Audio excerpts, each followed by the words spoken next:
So, hello guys, what's up? It's me again, si Alicia nyo at nagbabalik ulit para sa ating panibagong video.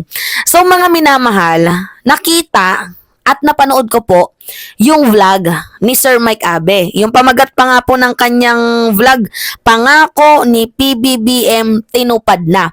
Nung pinanood ko po yun, 100% sumasang-ayon po ako sa kanyang naging komento na talagang tinupad ni PBBM yung binitawan niyang salita at pangako niya kay Vice President Sara Duterte. Ano nga ba yung naging pangako ni PBBM? If you will remember, di ba nagbanta itong si Vice President Sara Duterte kay First Lady, kay House Speaker Martin Romualdez, and also sa presidente mismo, kay PBBM mismo, nagbanta si VP Sara. Ang sabi niya, ipapagurgor niya daw po ito once na siya daw po ay matigok. Meron siyang hinard na killers na hindi niya pwedeng patigilin once daw po na si VP Sara ay matigok. Kasi ang sinasala nila, ang sinisisi nila dito, ang salarin dito ay yung administrasyon na magiging dahilan daw po ng kanyang pagkatigok dahil itong si House Speaker Martin Romualdez ay pinagbabalakan daw siya.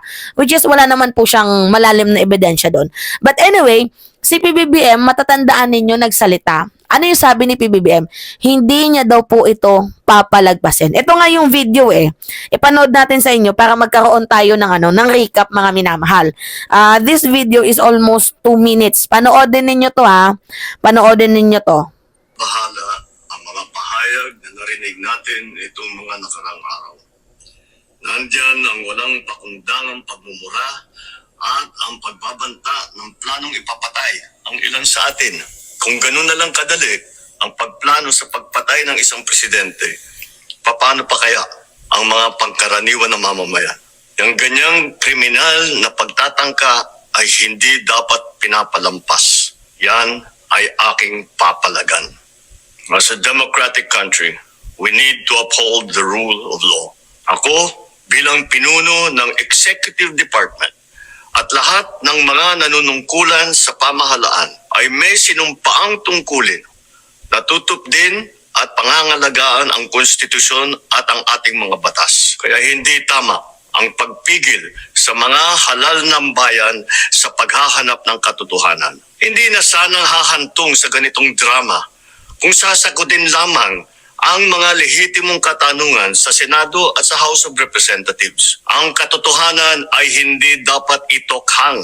Tapos na sana ang usapang ito kung tutuparin lamang ang sinumpaang panata na bilang lingkod bayan ay magsabi ng totoo at hindi hahadlangan. Imbis na diretsahang sagot, nililihis pa sa kwentong chicheria. Hangad ko na matuldukan na itong mga pangyayaring ito sa parang matiwasay at magdadala sa atin sa katotohanan. 12 taon din ako nanungkulan sa magkaparehong kamara ng Kongreso. Batid ko ang kapangyarihan iginawad sa kanila ng taong bayan at ng ating konstitusyon.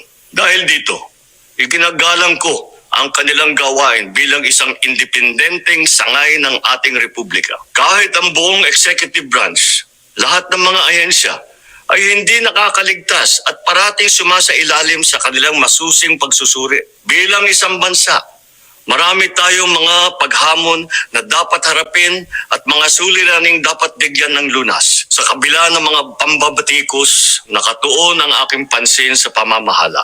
Ngunit, hindi natin ikokompromiso ang rule of law. Kailangan manaig ang batas sa anumang sitwasyon, sino man ang tamaan. Kaya hindi ko hahayaan magtagumpay ang hangarin ng iba na hatakin ang buong bansa sa burak ng politika. Igalang natin ang proseso. Tuparin natin ang batas. Alalahanin natin ang mandato na pinagkatiwala sa atin ng milyon-milyon na Pilipino. Magtrabaho po tayo sa ikauunlad ng Republika ng Pilipinas at para matamo ang bagong Pilipinas. Okay. So, yan po yung naging mensahe, 'di ba, ni President Bongbong Marcos nung time na nagsalita itong si VP Sara na ipapatigok niya daw si PBBM, si First Lady at itong si House Speaker. Now, meron pong matinding binitawan doon na linya.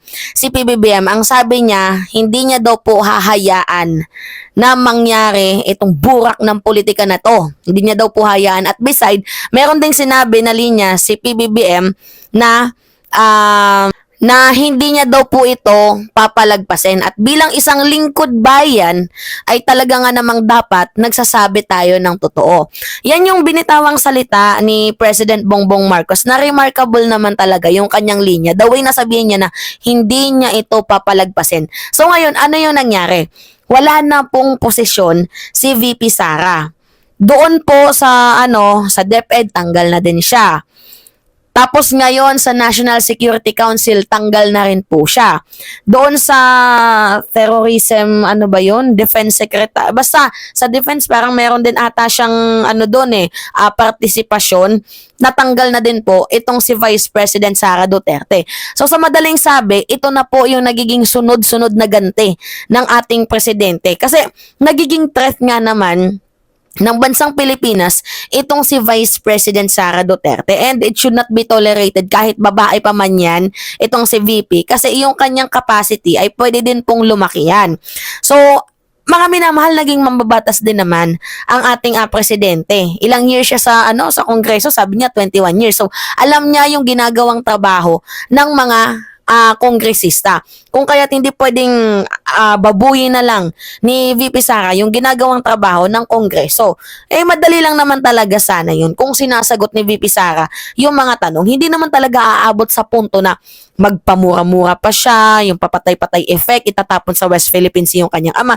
Hindi naman talaga aabot sa puntong yun kung alam ni VP Sara kung saan talaga napunta yung pera ng taong bayan, kung alam niya kung saan niya ginastos, kung alam niyang walang anomalya, madaling sagutin ni VP Sara yung mga ipinupukol na issue.